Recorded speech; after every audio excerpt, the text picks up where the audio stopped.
Navigation in Calendly. We are going to talk about how you can access different areas of Calendly. Right now, I am in my account, which I use every day. So, as you can see on the screen, you'd find there are different events that are there. If you want to open the settings for them, you click the gear icon and click Edit. That's how you navigate into the settings of an event. If you want to go back to the main page, click Done. It saves your settings and you are back. You have different settings that you can make that affect the account or your personal settings. Right now, these are the settings on your extreme left that affect all these events that we can see. So we'll find how to navigate through this. First of all, we have what we call event types. These are what we are seeing right now. Secondly, we have scheduled events. When someone is booked a meeting with you, you will find that all these meetings appear here on the second tab, scheduled events. There are what we call workflows, where, for example, you want an automatic email to be sent when someone books to you, it's sent to you in the invitee. You set them up where we have workflows here on the extreme left. Click that, and these are the workflows that I've set up in my account. There's what we call routing.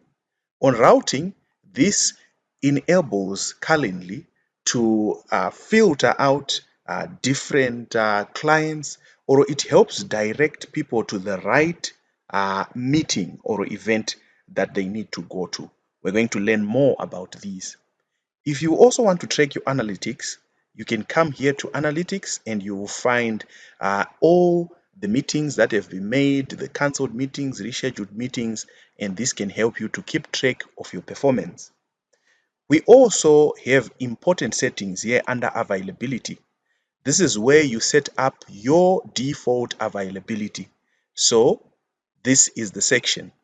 Most applications that you use also can be connected to Calendly. So under integrations here, you will find that there are so many integrations that you can make with Calendly, and when you connect these, they increase the functionality of Calendly.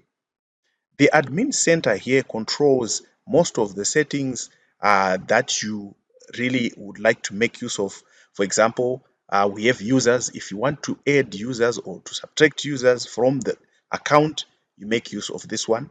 If you want to create groups, you click on that one as well. Also, if you want to change your billing settings, they are also found under the admin center.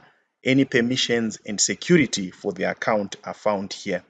There are also what we call managed events, where you can control several users and control their events, having to apply a similar policy to everyone, make use of managed events. That's where you find them. How about personal settings? How can we access those?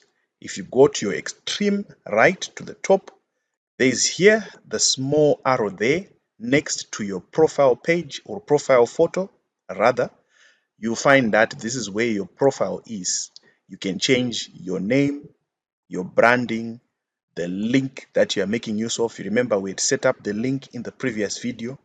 You can also have login preferences if you want to change your password and things like that. If you want to change the calendar, a connection that you have, you can also do it from this angle. You'd find that making use of Calendly is very easy and accessing different parts of the system are very easy.